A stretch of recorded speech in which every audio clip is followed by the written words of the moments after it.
Good morning. We continue today with our reading of the Pilgrim's Progress, reading from pages 36 through the top of 39. So Christian went on his way, saying, "Here I have seen things rare and profitable, things pleasant, dreadful, things to make me stable.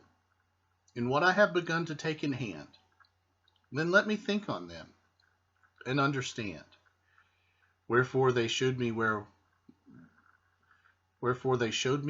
and let me be thankful, O good interpreter, to thee."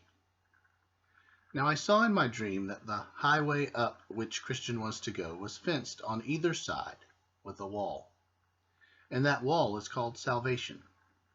Up this way, therefore, did burdened Christian run, but not without great difficulty, because of the load on his back.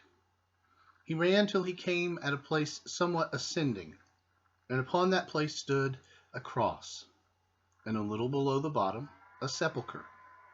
So I saw in my dream that just as Christian came up with the cross, his burden loosed from his shoulders, and fell from off his back, and began to tumble, and so continued to do till it came to the mouth of the sepulchre, where it fell in, and I saw it no more.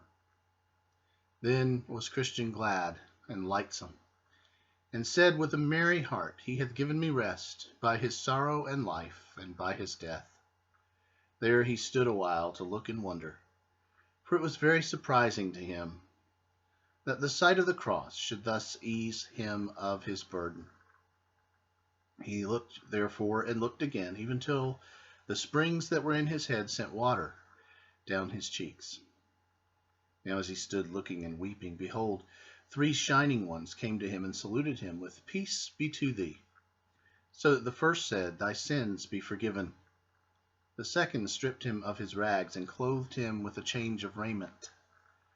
The third also set a mark in his forehead and gave him a roll with a seal upon it, which he bid him look on as he ran, and that he should give it in at the celestial gate. So they went on their way.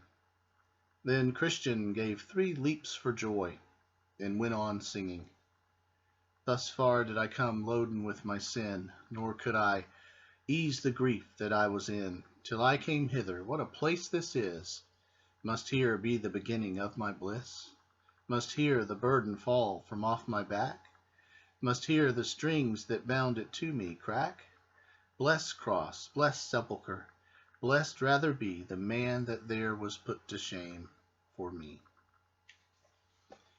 I saw then in my dream that he went on thus, even until he came at a bottom, where he saw a little out of the way 3 men fast asleep, with fetters upon their heels. The name of the one was Simple, another Sloth, and the third Presumption.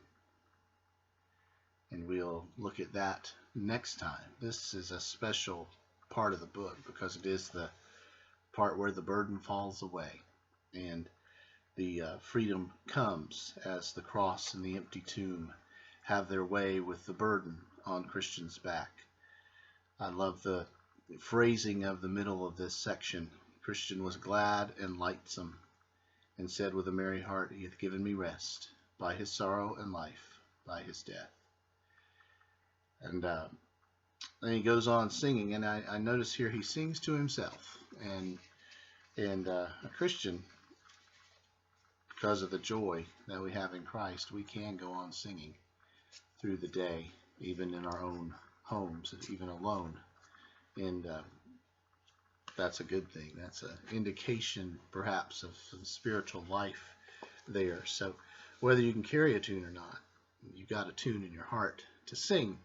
And I encourage you to do that every day. Thanks. I hope you have a great day.